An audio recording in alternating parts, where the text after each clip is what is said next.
आज आज़ादी का लगभग 75-76 साल हो गया, लेकिन भारत में जितनी भी राष्ट्रीय पार्टी का उदय हुआ या जिन्होंने भी भारत में शासन किया, चाहे वो कांग्रेस हो या फिर आज के वर्तमान में भाजपा हो, किसी भी ब्राह्मणवादी पार्टी ने हमारे महापुरुषों के विचारों को बहुजन समाज में स्थापित नहीं कर पाया। बहुजन समाज में आज बहुत ही कम हमारे लोगों ने जगदेव बाबू कुशवाहा को जानते हैं। आज के परिप्रेक्ष्य पर अगर हम देखते हैं तो सिर्फ जो महापुरुष हमें पढ़ाया जाता है, चाहे इतिहास में चाहे किताबों में, वो तथाकथित उच्च वर्गीय के ही महापुरुषों को हमारे दिलो दिमाग में बैठाया गया है।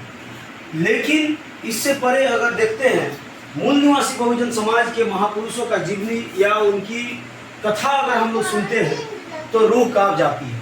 उसी में से एक निडर, साहसिक, त्यागी और समाज के प्रति कटिबद्ध महापुरुष जगदेव बाबू कुशवाहा का जन्म 2 फरवरी को मनाया जाता है।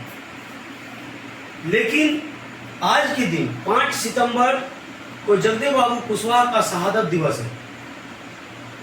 इनको एक भरी महफिल में जब जगदेव बाबू अपने समाज को संबोधित करने जा रहे थे तो बहुत से भीड़ उस समय जगदेव बाबू का इंतजार कर रहे थे। जब जगदेव बाबू स्टेज पर पहुंचे और उन्होंने समाज को अपने विचार, जो समतावादी विचार उनके थे दिलो दिमाग में, वो समतावादी विचार जैसे ही समाज में रखने का काम किया, वैसे ही उनको सरकार के षड्यंत्र में, उस समय प्रधानमंत्री इंदिरा गांधी थी, कांग्रेस की सरकार चल रही थी। जगदेव बाबू का लोकप्रियता को देखते हुए सरकार सत्ते में आ गया और उस समय षड्यंत्र के तहत जगदेव बाबू को प्रशासन के हाथों गोली चलवाकर और मार दिया गया। जगदेव बाबू जानते थे, इतने बड़े क्रांतिकारी थे कि वो इतने बड़े बुद्धिजीवी थे, इतने बड़े दूरदर्शी थे कि वो जानते थे कि आने वाले दिन में हमारा पीढ़ी, ये जो पीढ़ी है वो मारा जाएगा। इसीलिए जगदेव बाबू इससे पहले भी कहा करते थे कि हमारा जो पीढ़ी है, पहला पीढ़ी वो मारा जाएगा, दूसरा पीढ़ी जेल जाएगा और तीसरा पीढ़ी राज करेगा। साथियों, ये जो पीढ़ी है, ये तीसरा पीढ़ी हम लोग हैं। ये राज करने की अब बारी हम लोग का है, क्योंकि हमारे महापुरुष मारा गया है।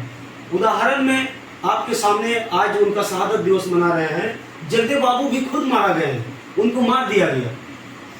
दूसरा पीढ़ी हमारा जेल भी जा चुका है और तीसरा पीढ़ी हम राज करने जा रहे हैं। और राज करना कौन सिखा रही है? आज के डेट पर People's Party of India Democratic ही देश में हमको, हमारे समाज के लोगों को प्रेरित कर रही है कि हम लोग राज करेंगे। तो People's Party of India Democratic समिति बनाई है, इसलिए उद्घोष हुआ है समाज में, क्योंकि हम जो एक बहुसंख्यक समाज है, जिसे मूल निवासी बहुजन समाज कहते हैं, इस समाज को अब हमको शासक वर्ग के रूप में हमारे महापुरुष कल्पना किए थे कि शासक वर्ग के रूप में देखना चाहते थे। उनका उद्देश्य को, महापुरुष के उद्देश्य को पूरा करने के लिए People's Party of India Democratic का निर्माण किया गया है पूरे राष्ट्रीय स्तर पर। इसीलिए हम लोग People's Party of India Democratic के माध्यम से अपने समाज के युवाओं को, बेरोजगारों को, किसानों को, महिलाओं को, प्रत्येक गांव-गांव में, प्रत्येक मोहल्ले में, प्रत्येक कस्बे में, शहरों में जाकर जगदेव बाबू कुशवाहा की एवं जितने भी हमारे मूल निवासी बहुजन समाज में जन्मे महापुरुषों की जीवनी, उनके उद्देश्य, उनके विचारधारा को समझा रहे हैं। और साथ ही साथ संविधान को भी हम लोग, संविधानवाद को भी प्रचार प्रसार कर रहे हैं। इससे दुश्मन वर्ग जो है ये भयभीत है। पीपल्स पार्टी ऑफ इंडिया का अभी लगभग 4 साल ही हुआ है। इसी में से जो दुश्मन वर्ग है ये भयभीत है। क्यों भयभीत है?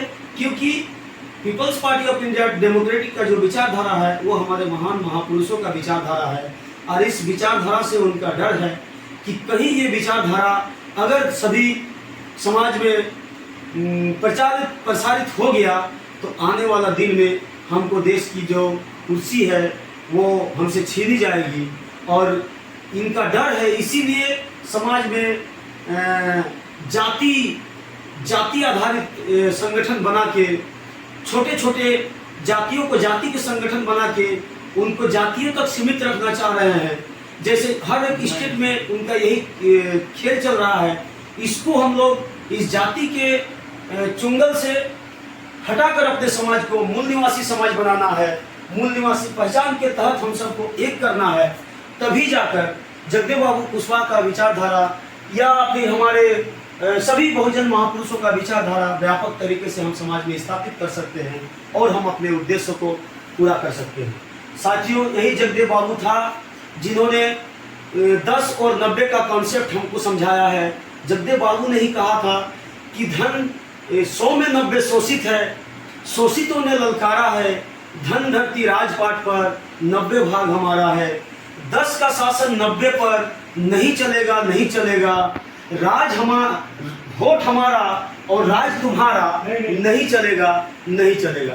हमारा 85% संख्या में हम हैं और वोट हमारे पास है और 10-15% लोग आज राज कर रहे हैं।